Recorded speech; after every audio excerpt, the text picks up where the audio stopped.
September the 12th, 2018. Welcome to the Third Down Show. I'm your host, T. Wayne the Dime. Midweek report. We almost to Friday. Thank God it's almost Friday. I really need a break. Listen, we're going to talk about today, top 25 in college football world. Discuss them a little bit. LSU did fall back. I did tell y'all that on Monday, but we're going to talk about some of the key matchups coming in this weekend. Kind of get that out the way for Friday so we can talk about some other things. Also, we're going to talk about Thursday night football. Tomorrow, Bengals, Ravens. Thursday night, position in the AFC North early. I know it's only week 2, but you can never stop thinking about putting yourself in the right position when in these early games in the NFL season. Talk a little bit about that. I put a Twitter poll question on yesterday. Not a lot of people voted. That's all right, but I got enough answers. Team to bounce back in week 2. I got the Saints, the Falcons, the Chargers, and the Detroit Lions. Talk a little about each of them, and we'll get into more details on Friday going into the weekend. So, I hope all of y'all enjoying this beautiful Wednesday afternoon, or whatever you call it, whatever you want to listen to, whenever you put the music on, wherever you hear the bells ringing. I hope you're enjoying yourself today. It's a beautiful day outside. God is always so good to all of us because he didn't have to wake us up this morning. Now, I'm ranting a little bit because I'm trying to find, I had my top 25 up earlier. All I know for sure, I can tell you in the top 25, Alabama did not move. So 1 and 2 has pretty much remained the same. Alabama 1, Georgia 2, Clemson 3, Ohio State 4, 5 is Wisconsin, Auburn is 6, 7 is Oklahoma, 8 is Penn State, 9 is Notre Dame, 10 is Stanford, 11 is Washington. I think this is a different poll. I got the wrong poll, but 12 is Mississippi State, Virginia Tech is 13, TCU is 14, Michigan is 15, LSU 16, West Virginia 17, UCF is 18, Oklahoma State 19, 20 is Boise State, 21 is Miami, 22 is Michigan State, USC is 23, Houston is 24 after beating the hell out of Kevin Summerlin, and 25 is Oregon. Now, that was what poll that was? Actually, that was the SI Power Rankings. That's what that was. I need to give y'all the AP top 25. So here's the official top 25. So Alabama 1, Clemson 2, Georgia 3, Ohio State 4, 5 is Oklahoma, 6 is Wisconsin, 7 is Auburn, 8 is Notre Dame, 9 is Stanford, 10 is Washington, 11 is Penn State, 12 is LSU, 13 is Virginia Tech, 14 is West Virginia, 15 is TCU, Mississippi State is 16, 17 is Boise State, UCF is 18, Michigan is 19, Oregon is 20, 21 is Miami, 22 is USC, 23 is Arizona State, the undefeated Arizona State. Oklahoma State is 24, and Michigan State, after losing to Arizona State, goes to 25.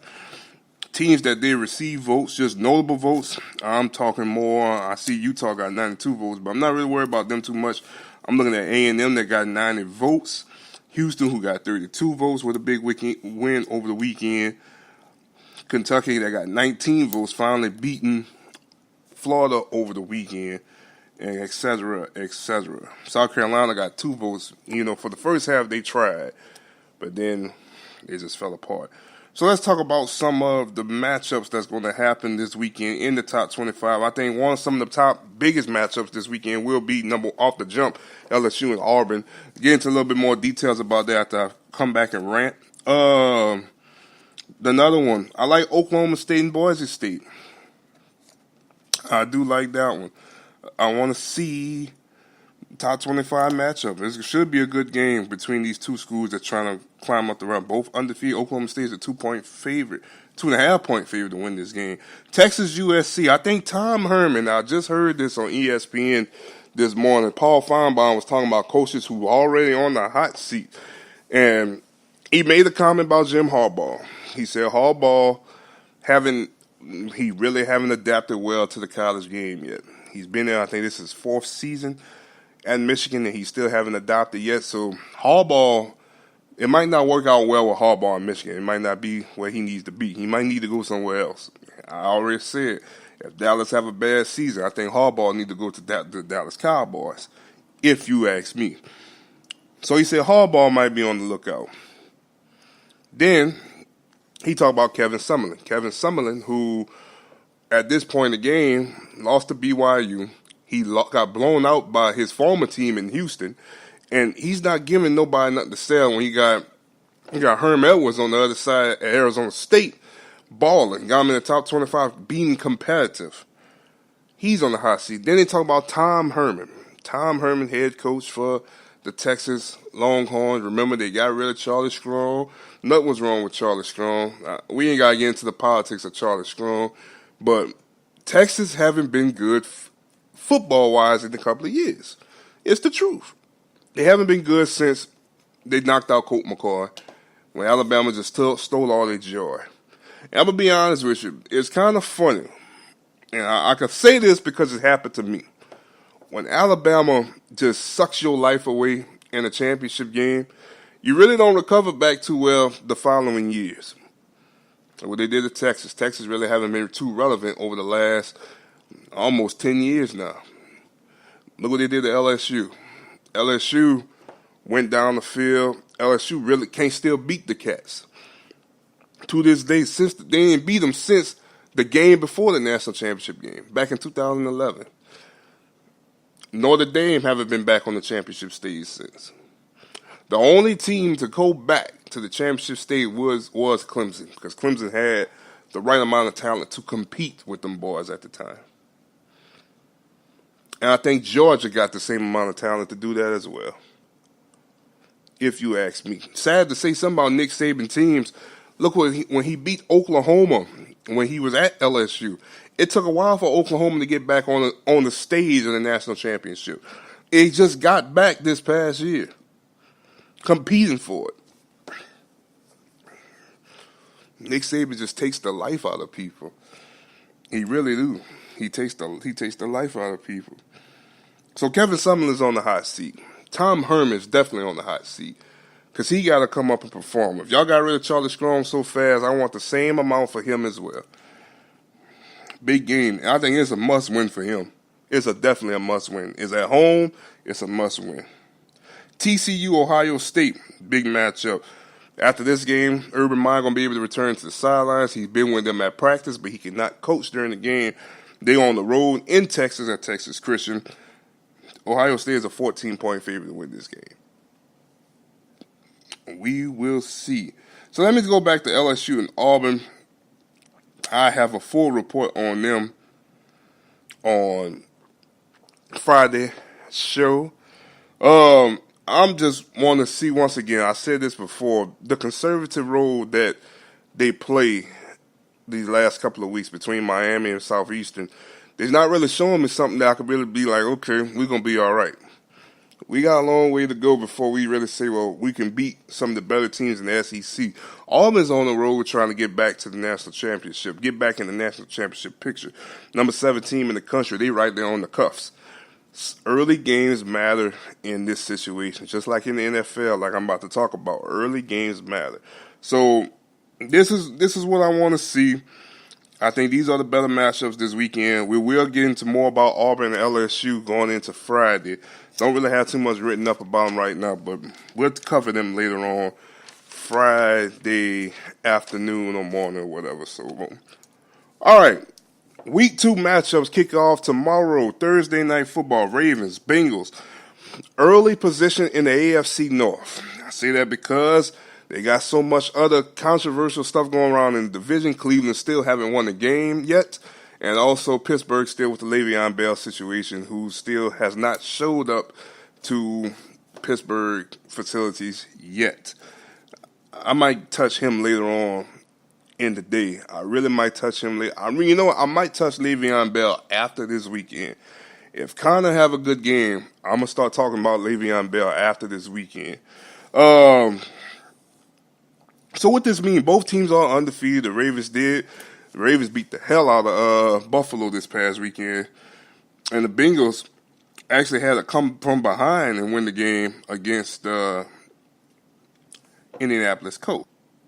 So the Ravens beat the Bills 47-3 this past weekend, and the Bengals defeated the Colts 34-23. So this is going to be their home opener on for the Bengals on Thursday Night Football. Now, what I want to see, to be honest with you, like I said, this is an easy way to put yourself in position to dominate the division. I mean, there's a possibility with Cleveland going to New Orleans, a pissed off New Orleans Saint team that's going to be very, I think, more motivated and knowing how important this game is. We'll talk about that in the next segment. And then you got Kansas City and the Steelers. Now, that's been, hold on, let me break that down. Kansas City and Pittsburgh, every team in the NFL outside of their division, I'm not talking about teams that's in your division, outside their divisions, have a kryptonite. You want to ask me, the New Orleans Saints, Minnesota Vikings, they beat you twice in the calendar year. Well, actually, not twice, but twice in the NFL season last year. That's outside your division. You look at Atlanta, Philadelphia, they beat them twice in the calendar year. Twice. Atlanta ended their season in Philadelphia. They started their season in Philadelphia, and they lost. Hello. Back in the day, you look wherever Tom Brady and Peyton Manning was, that was the kryptonite. They would get the best out of each other at times. At times. Don't know. I really don't know. But Pittsburgh and Kansas City, Pittsburgh has gotten the best out of Kansas City for the last couple of years. Remember last year they was 5-0. They went to New England, started their season, and they beat the champs on Banner Night. And from there they was on fire. Alex Smith looked like an MVP last season. Like he wanted to stay in Kansas City. And then when Pittsburgh came in, the ball deflated, and they started playing about the second half of the season. They were playing some of the worst football ever. They finished 10-6, but they wasn't playing their best football like what they started. Like it was we kind of forgot they started off 5-0 this past last year. So I want to see if Kansas City going to come out with a new system, technically. A guy that's going to force the ball down the field. I mean, Alex Smith used to keep everything in front of him, managing the game, but had great numbers. Now you got this big arm, explosive guy, and Pat Mahomes. I want to see how Pittsburgh going to adjust. I can honestly say it wouldn't shock me if one of these teams come out 0-1-1. And if you ask me, I'm going to say this, and I'm going to get back to Cincinnati and the Ravens, it could easily be the Pittsburgh Steelers. Because with all of the Le'Veon Bell situation going on, it still got some issues to work out. I think Kansas City, who made a statement this past weekend, because I picked the Chargers to win this division, a perfect game for the Chargers to set the tempo in their division in the AFC West. I think Kansas City can come out and they beat the Pittsburgh Steelers 2-0. They letting a statement not only to the AFC West, but to the AFC in general. We here and we want to come play this year. Now, wouldn't that be something, if you ask me? So, let's get back to the Ravens and the Bengals. What I want to see is, because, look, I'm not too impressed with Baltimore beating the Bills, because the Bills, they expect the Bills to go 0-16, which I don't think they're going to go 0-16, but they don't expect too much expectation from the Buffalo Bills. They don't. I want to see when the game slow down what they're going to do with Joe Flacco still got it. If he still got it. If it ain't chill, we're going to see. I expect, you ask me, they got Baltimore as a 1-point favorite to win this game. I really think the Bengals going to win this game by 7 points. This is going to be a good game, defensive game, old school AFC North game. And I think the Bengals going to try to put themselves as the front runners for the division, if you ask me, early. Especially if Cleveland and Pittsburgh loses this weekend. Then you put Baltimore behind you at 1-1.